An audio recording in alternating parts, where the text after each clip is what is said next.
Fala, rapaziada. Boa noite, boa tarde, bom dia. Tudo certinho? O assunto aqui vai seguir na parte de orientação a objetos com Java. E já que estamos com Java, estamos aqui com um cafezinho, programador, café, Java, tudo a ver. Hoje vamos falar de exceptions. Bora lá?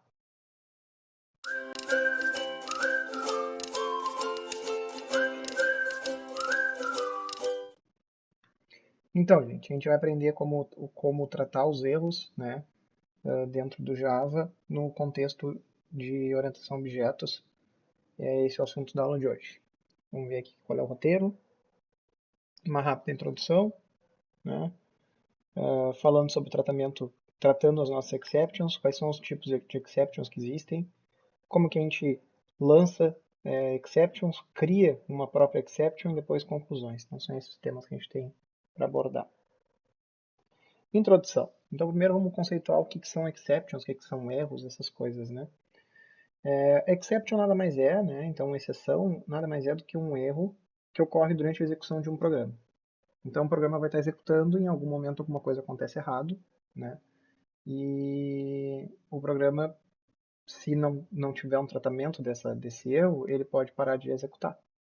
Nas linguagens orientadas a objetos, né, então dentro do contexto de orientação a objetos, a gente pode prever quando que esse erro vai acontecer, tá? E pode definir o que fazer. Esse prever quando que esse erro pode acontecer está atrelado a gente conseguir visualizar e enxergar a parte do nosso código aqui que vai ser sensível a erro. Tá? Então, por exemplo, uma leitura de um número com a classe scanner lá do Java. Então tem lá o método nextInt, né? Tem um carinha lá que é o nextInt. Ele espera que o cara digite no teclado um número. E se o cara digitar no teclado uma letra, por exemplo, uma stringzinha assim, isso vai gerar um erro, certo? Só que é um tipo de erro que eu posso prever que ele vai acontecer. Por quê? Porque eu não sei exatamente o que o usuário vai digitar, mas eu posso prever que ele pode cometer esse erro, e se ele cometer esse erro, eu posso tratar esse erro. Bom, mas aí alguém pode dizer, não é só nas linguagens orientadas a objetos que a gente prevê erros. Claro que não. Tomando meu cafezinho aqui. Então, em várias linguagens, a gente consegue prever esses erros, tá, gente?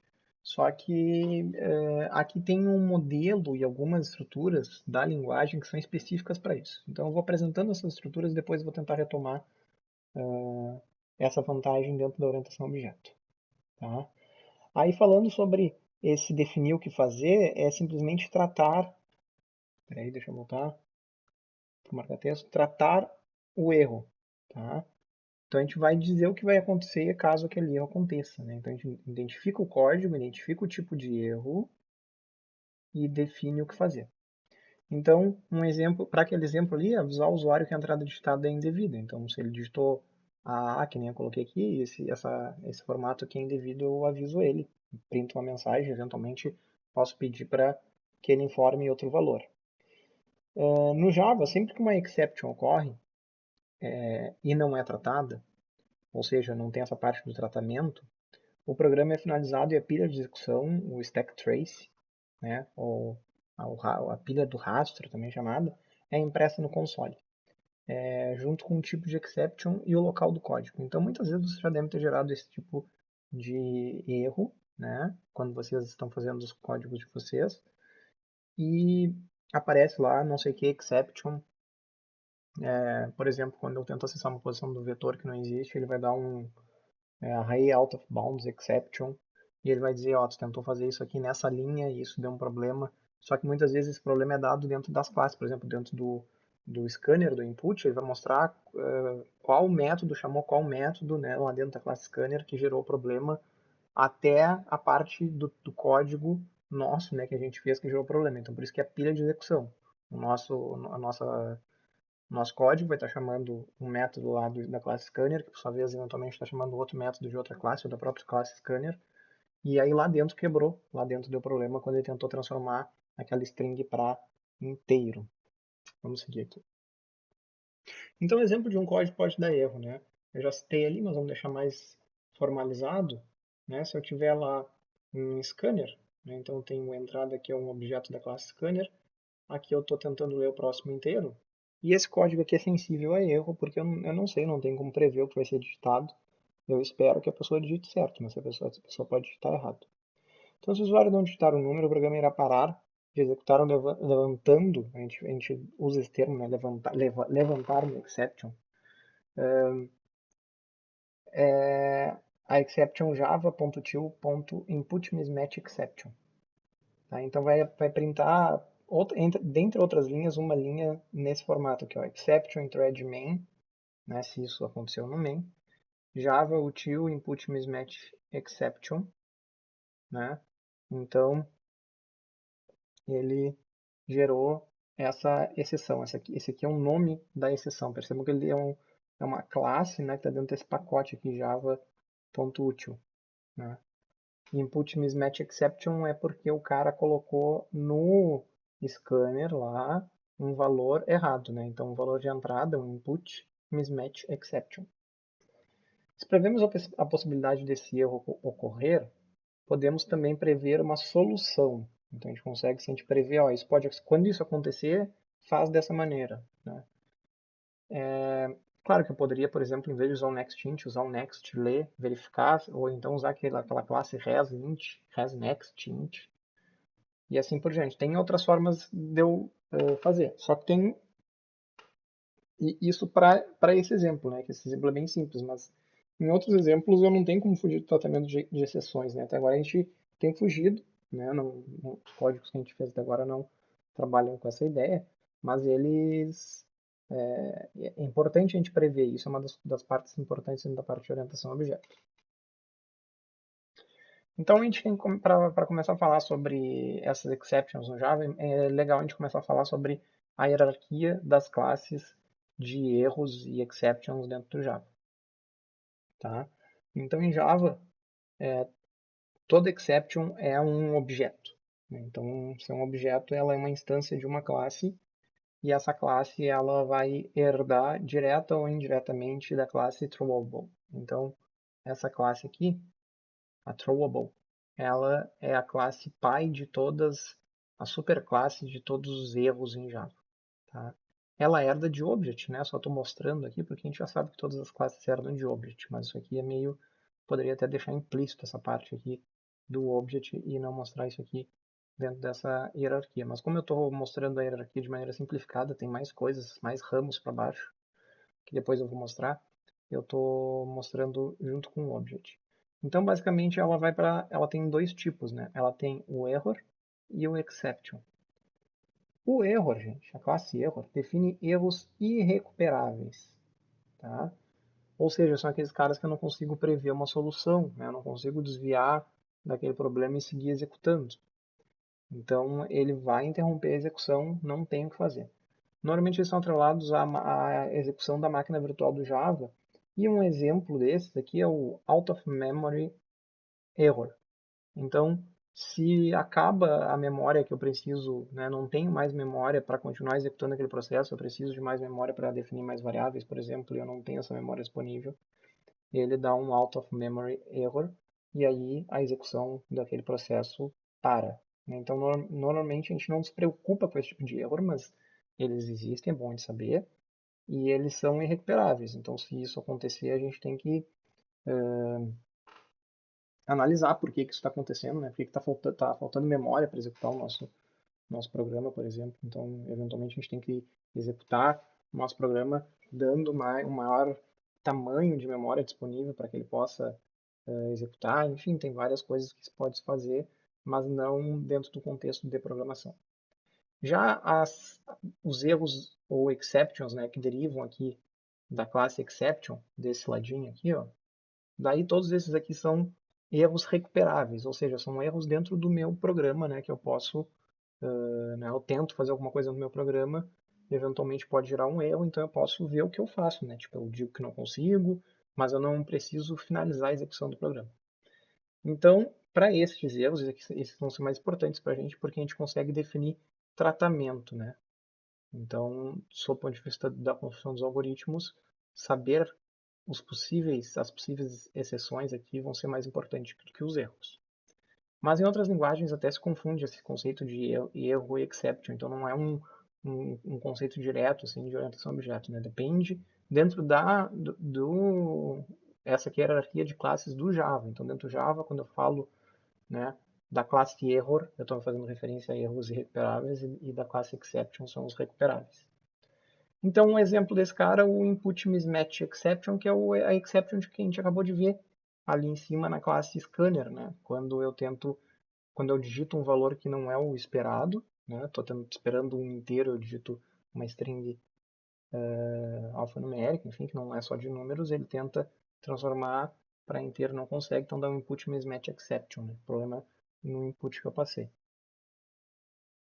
Aqui o bloco try-catch, tá? Então agora a gente entra na parte de tratamento de exceções. Como é que a gente trata essas exceções? A gente viu ali que existem, que tipo de exceção existe, de código sensível. Agora vamos trabalhar sobre como tratar. Para tratar, a gente vai falar desse cara aqui, ó, bloco try-catch. São palavras-chave novas da linguagem, tá? Como está aqui em azulzinho pintado, ó, try e o catch. Então, ele captura e trata as exceções, tá? Então, a parte de código sensível, que é que pode ocorrer erro, eu tenho que colocar dentro do bloco try. Então, está aqui o abre chaves e o fecha chaves, né? Então, aqui ele está tentando fazer a leitura. A gente sabe que aqui pode dar aquele erro do input mismatch exception. E aí, se ele executar aqui e não der problema, beleza, ele não vai executar essas linhas aqui do catch. Mas ele tenta tratar, caso aconteça dentro do try, a captura de um erro. Que tipo de erro que ele vai tratar? Então, aqui entre parênteses, aqui eu coloco o tipo de erro que esse meu catch está tratando. Ele está tratando um input mismatch exception. Se der outra exceção, né, um outro erro que não é desse tipo, daí ele não vai cair aqui dentro, tá, gente? Então, mas como eu sei que o que pode acontecer aqui provavelmente é isso, né? Daí eu consigo prever o tipo de erro e já colocar, ó. Então, o meu catch ele vai aqui eu estou definindo, né, um argumento, né, como se fosse um parâmetro para isso. Então, ele vai entrar aqui com um input mismatch exception que vai estar dentro da variável e, certo? Aí qual foi o tratamento que eu dei para a exceção? Eu setei um valor para num, porque aqui eu queria setar um valor para num e não consegui, né? Porque daí quando ele tenta fazer esse cara aqui, se dá erro aqui, ele para a execução aqui, ele não conseguiu executar isso porque gerou um erro. Aí ele vai executar o quê? O bloco que trata o erro que está dentro do catch. E aí eu estou printando para o usuário aqui, ó, você deveria digitar um número. Então estou informando que ele, né, que aconteceu um problema e ele deveria digitar um número. Significa que provavelmente ele não digitou, né? Então, depois que acontece o fecha-chaves, ele segue a execução. Com isso, né, não vai dar um erro, ele vai conseguir tratar o erro. Claro que tem várias formas, essa forma é uma forma muito simplificada de tratar o erro, né? Eu não estou dando, por exemplo, a opção do cara digitar de novo, né? Só estou dizendo, ó, tu não digitou e acabou a execução. Para tratar as exceções, então a gente deve identificar o bloco sensível, né? O bloco de código sensível a acontecer exceptions. Isso é uma coisa que a gente tem que, pelo nosso conhecimento de algoritmo e da linguagem, a gente vai verificando, ó, que pode dar um problema, então eu tenho que tratar a exceção aqui. E aí com isso é o bloco try, né? Onde eu consigo capturar erros caso ocorram, e depois eu forneço um tratamento para cada tipo de erro, de exception, né? Que é o bloco catch. Né? Então eu trato a exception. Como vocês já viram que eu falei em cada tipo de exception, significa que alguns códigos, alguns blocos podem ser sensíveis a mais de um tipo de exception. E aí eu posso ter mais de um tipo de tratamento. Vamos falar disso adiante. Então, o tratamento pode utilizar o objeto de exceção capturado, tá? Então aquela variável e, certo? Esse carinha aqui, ó, eu posso utilizar ele. Inclusive aqui eu estou usando, ó, e.getMessage. Como ele é um objeto de uma classe, né, gente? Da classe, nesse caso aqui, Arithmetic Exception, ele vai ter alguns métodos, né? Um dos métodos que ele tem é o getMessage. Depois eu vou falar sobre alguns métodos também. É possível tratar mais de um tipo de exception, né? Que foi o que eu acabei de falar no final do último slide. Então, como é que eu trato mais de um tipo de exception? Eu verifico se o erro vale para o primeiro catch que eu programei, Se o erro que foi gerado não bate com aquele estipulado, qual é o estipulado? Nesse caso aqui eu estipulei o input mismatch exception, certo? Se não, eu verifico se entra no segundo catch. Aí o segundo catch tem que ter um outro tipo de erro, né, gente? Não pode ter o mesmo, né? Não faz sentido. Então, aqui ele está testando um arithmetic exception, certo? Agora, o que está acontecendo aqui? Por que eu estou testando esses dois tipos de erro? Porque o meu código ele está fazendo 100 divididos pelo valor que o cara digitar. Se o cara digitar um valor que não é numérico, a gente sabe que ele vai dar o primeiro erro aqui, o input mismatch exception. Porém, se o cara digitar zero, ele vai tentar fazer a operação de 100 divididos por zero, e isso aqui não pode. Tá? Então dá um erro de divisão por zero, um erro aritmético, e aí ele cai nesse segundo catch aqui, certo? Mas o que é importante a gente saber? Que ele vai tentar entrar no primeiro exception, se não conseguir, ele tenta entrar no segundo, e assim por diante até que ele valida o último. Inclusive, com isso, gente, muitas vezes o que é feito? A gente coloca as exceptions específicas antes, e se der qualquer outro erro, eu coloco um catch de uma exception genérica. Como é que é uma exception genérica? Exatamente, né, me valendo de polimorfismo, a classe mais super dentro das exceptions, que é a própria exception, certo? Então, se eu definir um parâmetro assim, o que não é uma boa prática, por quê? Porque daí isso aqui vai capturar todos os erros, né? Todos os objetos das subclasses dela vão cair lá. E é legal ter um tratamento para cada erro específico. Dessa maneira eu não sei que erro que deu, né? Mas, eventualmente, é feito o tratamento assim, tipo, tu coloca todos os sub-erros que tu imagina e eventualmente um último que é, ó, caso não deu, né, não caiu nenhum desses outros erros, mas caiu um outro erro, daí eu uso esse exception. Tá? Aqui não tem nos exemplos, mas é importante você saber. Caso o tratamento seja o mesmo, né, então se o algoritmo, no caso aqui esse system out.println aqui, ó, ele for o mesmo, então o tratamento que eu vou dar tanto para o input mismatch exception quanto para o arithmetic exception é o mesmo, eu não preciso escrever duas vezes. Para isso existe o recurso chamado de multicat. Isso aqui é uma coisa um pouco mais nova dentro do Java, tá? Que ele faz o que tem esse pipe aqui como se fosse um OR, né? Então, se for input mismatch exception or arithmetic exception, ou seja, se for um desses dois aqui, né, seja qual deles vai estar representado pela variável e eu vou ter esse tratamento. Então, até como eu coloquei no comentário, ó, se zero ou não digitou o número, né, ou seja, vai cair aqui com com esses dois possíveis casos. Claro, se eu tiver um tratamento diferenciado para quando o cara não digitou número do que para quando o cara digitou o número zero, daí eu tenho que separar, né, gente? Mas eu só posso mostrar a possibilidade, né, da gente usar esse recurso aqui do multicat. Vamos lá, bora lá. Outros formatos do bloco try-catch. Tem um outro bloco também, que é o finally, né? Inclusive isso aqui tem em várias linguagens, que é a ideia do try, catch, finally. Então tem um terceiro bloco, né, que ele vai fazer o quê? Ele vai definir algo que irá executar independentemente, certo? Das exceptions lançadas e tratadas nos blocos.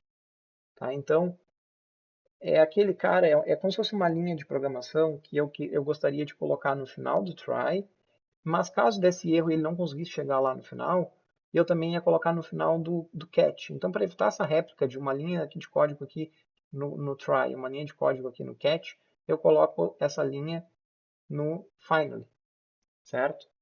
Exemplos de coisas que eu preciso disso. Muitas vezes, quando eu estou com um recurso aberto, como uma conexão, né, de rede com, por exemplo, um banco de dados, ou uma conexão de um arquivo aberto, né, um arquivo em memória, um arquivo texto, seja que arquivo, um arquivo de foto, qualquer arquivo, eu quero fechar esse recurso, né, para liberar isso de memória, que é um recurso complexo.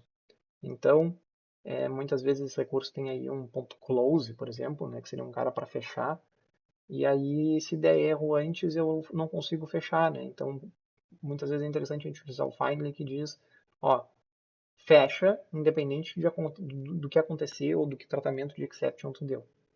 Tá? Então, ele tem esse viés aqui de liberar recursos em memória, tá? Quando vocês forem ver lá a conexão com o banco de dados ou trabalhar com arquivos, vocês vão entender isso um pouco melhor, mas é mais para saber que existe essa possibilidade. Né? O Finally ele executa independente do bloco do try ter gerado exception ou não, e o que independente também de como que é o tratamento da exception. Vamos lá, vamos seguir. Tem o try with resources, tá? Que é um cara um pouco mais novo aqui no Java também, que ele é dentro dessa linha de eu precisar, eu ter um recurso que eu preciso, que é um recurso complexo, né? Como uma conexão com banco de dados, uma conexão de rede, um arquivo aberto, que nem eu falei antes, e eventualmente ele precisa ser fechado, né? Que a gente faria no Finally. Então, o Try with Resources, ele oferece o gerenciamento automatizado, né? Então, gerencia automaticamente o processo de liberar um recurso, né? Naquela ideia de fazer esse close, né? Essa liberação. Aí, como é que eu faço isso? Eu coloco entre parênteses aqui no try, aqui, ó, que recurso é esse? Então, eu vou tentar fazer esse código aqui de baixo, né? Com esse recurso. Por isso que é try with resources, tá? O nome desse cara. Também aqui a gente não vai utilizar, né? Então, nem o finally, nem o try with resources nós vamos estar utilizando aqui. Mas, para quando for ver conexão de banco de dados, esse tipo de coisa, provavelmente vai ser utilizado, né? É importante saber que existe. Então, alguns métodos de um objeto exception, tá? Então, um objeto, né, o e, que é do tipo exception. Perceba o que eu coloquei aquilo que eu falei, né? Uma exception extremamente genérico, né? É que nem eu dizer que exception é um object, pô, aí é mais genérico ainda. Mas então, tipo, todas as exceções, né, tratáveis, elas são herdam de exception. Então, aqui qualquer erro que vai dar, qualquer exception que vai gerar, vai cair aqui dentro desse cara. Isso aqui eu coloquei só de uma maneira genérica, porque o meu foco aqui é o try resources, tá? Mas, tanto que eu nem estou colocando 3 pontinhos, eu nem sei o que está sendo executado, por isso que eu coloquei de maneira genérica ao acontecer qualquer exceção. Mas não é uma boa prática a gente colocar um cat direto com exception, assim. Alguns métodos, então, um deles é o getMessage, que eu já utilizei lá em cima, tá? Tem o getMessage, eventualmente, né, eu vou ter uma mensagem, uma string, e o getMessage ele vai retornar essa string aí com a mensagem. A mensagem é a mensagem de erro, né? Então, o que aconteceu? Tem o print stack trace, né? Que é o que é quando exatamente o que é chamado quando dá o erro e a gente não trata. Então, é mostra aquela pilha de execução, né? Tal método chamou tal outro método que chamou tal, que deu um erro de tal tipo. Então, isso aí que é o stack trace. Tipos de exceções, tá? Algumas linguagens trabalham com essa ideia de exceções verificadas e não verificadas, outras não. O Java é uma das que trabalha, então é importante a gente trabalhar e ver o que é essa diferenciação. Então tem as exceções verificadas, tá? Verificadas por quem? Verificadas pelo compilador aqui, tá? Pelo compilador. O que significa? Significa que o compilador vai verificar, ó, pode acontecer um erro aqui do tipo, uma exceção do tipo verificada, e tu não está tratando. Então ele vai verificar se tu está fazendo ou não um tratamento. Né? Ele vai verificar se está sendo tratado, ou seja, se tu está naquele lugar que pode dar o erro, tu está usando um bloco try-catch, ou ele vai verificar se tu está declarando, né? Se tu está declarando aquela exceção através do throws. O que isso aqui significa? Significa mais uma palavrinha-chave nova, né? Esse throws aqui, que é quando eu declaro que aquele método, né? Eu digo assim, ó, esse método pode gerar essa exceção. Então, eu estou colocando de maneira explícita, né, no código que aquele método pode gerar aquela exceção. Tá? O compilador vai verificar se eu estou dizendo, ó, esse cara pode gerar exceção, mas eu não vou cuidar dela agora, ou eu vou tratar ela agora e estou usando um bloco try-catch. Aí, se eu estou usando um bloco try-catch, eu não preciso declarar o throws. Tá? Então, para as exceções verificadas, o compilador obriga que isso aqui aconteça. Tá? Depois, com um exemplo de código, é mais fácil de mostrar isso para vocês. A cláusula throws, né, delimita as exceptions verificadas que o método pode lançar, exceções que herdam de exception. Então, toda classe que herda diretamente de exception, tá? Depois a gente vai ver que tem um outro cara, que esse aqui é o runtime exception, a gente vai depois esmiuçar melhor aquela hierarquia de classes. Então, se eu herdo diretamente de exception, eu sou uma exceção verificada. Mas tem também um grupo de exceções que é as não verificadas, que inclusive são aquelas que a gente está vendo até agora. Como, por exemplo, aquela input mismatch exception ou a arithmetic exception. Essas aqui não é obrigado tratamento, certo? Tanto que todas as vezes que vocês utilizaram o scanner, vocês não precisaram tratar aquilo, mas vocês podem tratar. Então, o usuário pode ou não tratar, mas isso não impede da exceção gerar, né? Se a exceção for levantada e ela acontecer, aconteceu, não tem nada a ver com isso. Estou dizendo o código vai prever aquilo ou não, né? Então, quando elas são não verificadas, né, pelo compilador, o compilador não se importa, né? Ele analisa o código, mas ele não vai dar nenhum erro porque tu não tratou aquela possível exceção. Todas essas exceptions são aquelas, né, que herdam então de runtime exception. Normalmente são problemas de lógica, né? Então, divisão por zero, acesso à posição indevida de vetor, aquele problema de entrada, né, o input mismatch exception, null pointer exception, assim por diante. Então aqui a hierarquia das exceptions de maneira mais clara, né? Percebam que eu até deixei um pouquinho mais clarinho aqui, porque não é o nosso foco, error, como eu falei, né? Então o foco é aqui a classe exception, tá? E esses caras aqui, eu vou colocar até em verde aqui, vou escrever, são as verificadas pelo meu compilador. Então, para esses caras aqui, desse tipo verificada, certo? Esses caras aqui não são só esses dois, né, gente? Que são dois exemplos.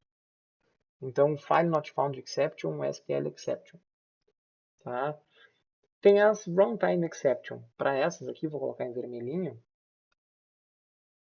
são as não verificadas,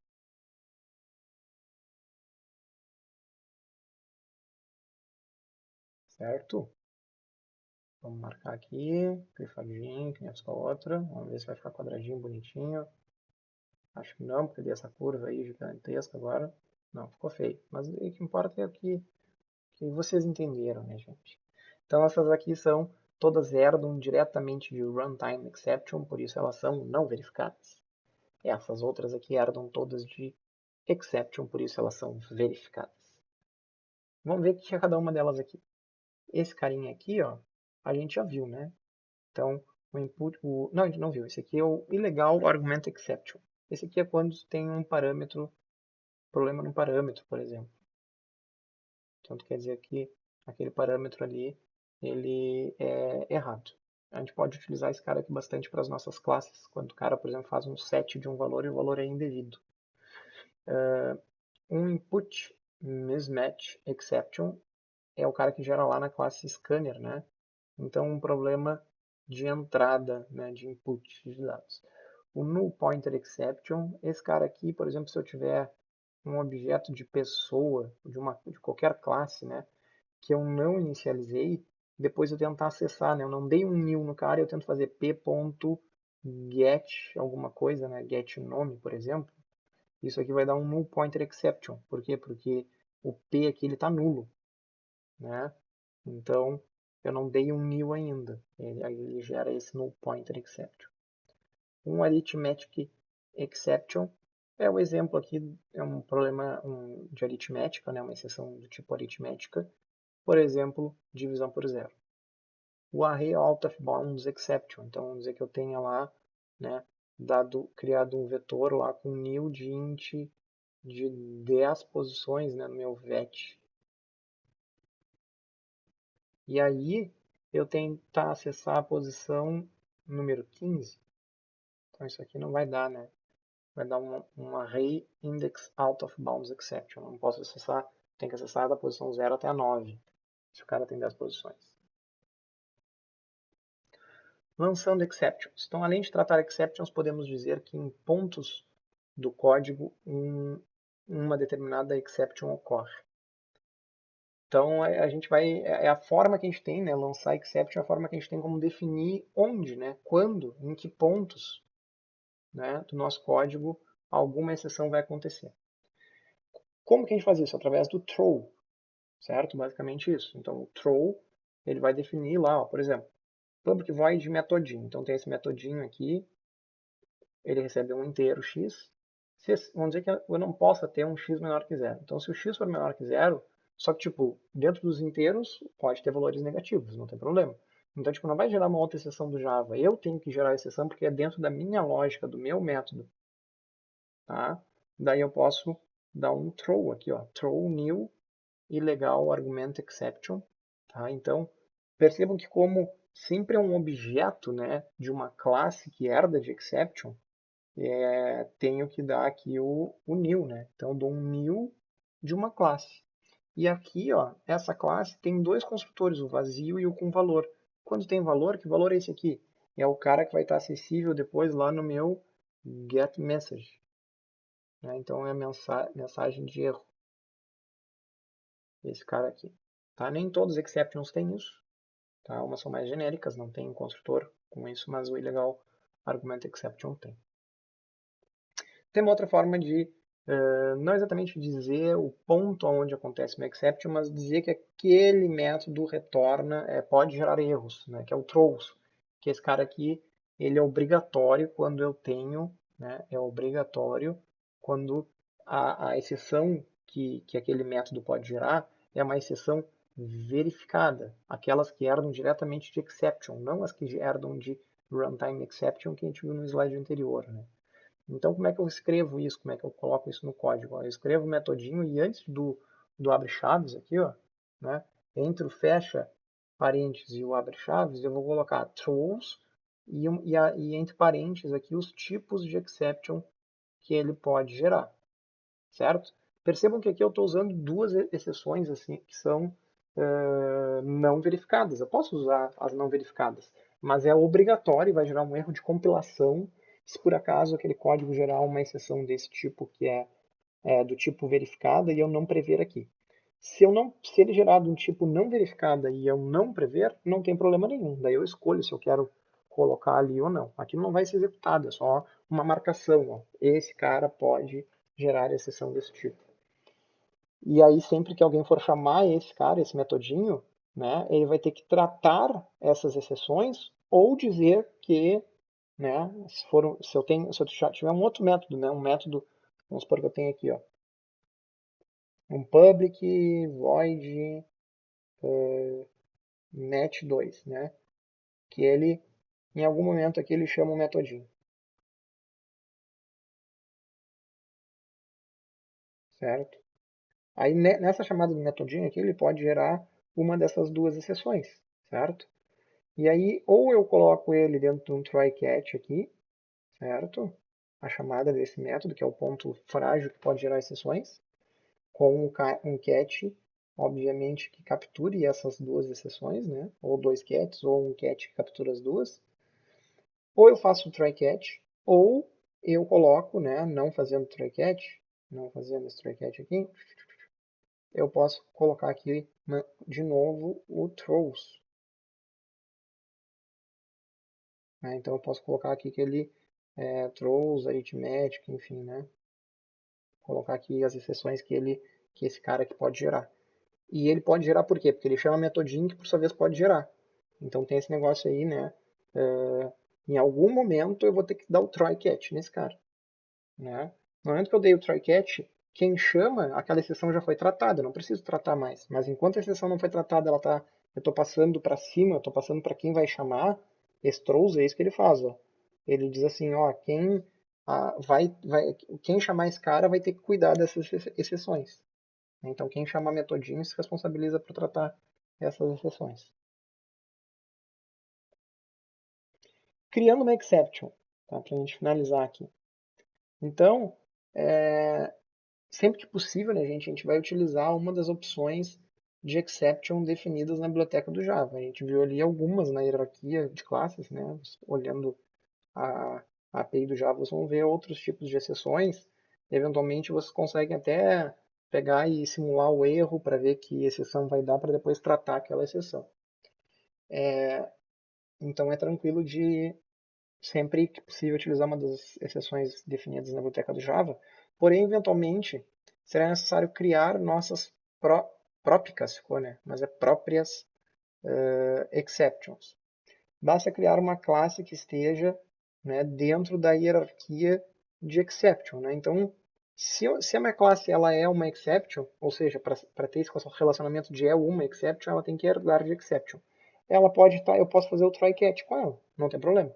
E eu posso dar um throw nela. Então eu posso dar um throw num new exception, né, que seja criada por mim, desde que essa exception herde, né, de alguma maneira de exception. E o meu try catch também vai capturar essa exceção. Então, basta eu criar uma classe assim, certo? Para criar uma exceção verificada, daí eu tenho que estender de exception ou classes, né, que estendam de exception, né, que não estendam de runtime. Para criar uma não verificada, daí eu tenho que estender de runtime ou de classes, né, de exceptions que estendam de runtime exception. Pessoal, um padrão que você deve ter visto aqui, né, dentro do Java, é que todas as classes de exceção elas terminam com exception. Então sei lá, algum erro no código, sei lá, o nome da minha classe, aí eu finalizo com exception. Exception. Então todas finalizam com esse exception no final aí. Certo? Isso é um padrão da programação no Java. Outra coisa, ó, aqui eu não coloquei os 3 pontinhos, ó, porque de fato eu não preciso escrever mais nada do que isso. Ó. Eu criei a classe, né, faço um arquivinho com 2 linhas, criei a classe e deu. Agora eu posso usar esse exception. Claro, eu posso colocar a implementação? Posso, por exemplo, dar um override no meu getMessage, né? Eu posso definir um construtor, eu posso fazer algumas coisas aí se eu quiser, tá? Posso definir algum outro método que eu acho que é importante, né? Definir outras variáveis, que não só a mensagem, né? Mas não tem necessidade, certo? Então depende do que eu quero. Isso aqui já é suficiente para funcionar. Para quando que a gente utiliza isso, gente? Porque quando o erro é divisão por zero, eu vou usar a classe do Java que é de erro por divisão por zero. Quando o erro é tipo um parâmetro indevido, eu posso usar o ilegal argument exception. Agora, se eu tenho um erro de lógica, né, que tem a ver com a minha regra de negócio, eu posso criar exceptions para a minha regra de negócio, certo? Então, é nesse sentido que a gente vai utilizar. Conclusões para a gente finalizar. O tratamento de erros, né, com os exceptions é feito basicamente, né, com o throw, opa, deixa eu pegar o marca-texto, com o throw exception, a gente lança as exceções assim, e caso o código gere alguma exception que é verificada, a gente coloca lá no throws, dentro do lado do metodinho, né? E tratando exceptions, a gente vai utilizar o block try catch, né? Claro que tem aquelas extensões do block try catch com finally ou com o try of resources, tá? Mas basicamente a gente chama aqui de block try catch. E a gente pode também, né, a gente viu também como criar as nossas próprias exceptions. Então a gente pode criar uma classe que vai entrar dentro daquela hierarquia, né, de classes de erros e de exceções. Gente, dessa maneira a gente vai substituir códigos de erro, né? Como é que a gente fazia antes tratamento de exceções e de erros nos algoritmos, né? Até como a gente vem fazendo até às vezes no próprio Java. A gente retorna um verdadeiro falso, a gente poderia retornar um código de erro, né? E aí, então, a execução do método vai retornar um código de erro que simboliza uma falha. Aí, daqui a pouco, pode ter um código de erro, diferentes códigos de erros para simbolizar diferentes falhas. Testes manuais desses códigos. Então, quem chama o método vai ter que fazer testes manuais. If retornou alguma coisa, else if retornou outra coisa, ou um switch case, né, para dizer, dependendo do que retornou, eu estabeleço um tratamento de erro, tá? Isso dá para fazer, mas é uma forma mais precária de fazer, né? Uma forma como outras linguagens antes, principalmente antes da orientação a objeto faziam, como por exemplo a linguagem C, e não é uma forma tão clean, né? Tão elegante de fazer. Então, a forma que a gente viu hoje nessa aula, né? Tratamento de exceções, é uma forma mais evoluída para tratar erros, mais limpa, mais elegante e mais automatizada, certo? E que também tira proveito da ideia de orientação a objeto, de polimorfismo, de herança. Afinal, quando eu for definir minha própria exception, eu defino ela dentro da hierarquia de classes de exception do Java. Certo? Vou voltar aqui para mim. Era isso que eu tinha para falar para vocês. Vou lá, que meu café tem que finalizar, que já está friozão. Tchau, tchau, galera.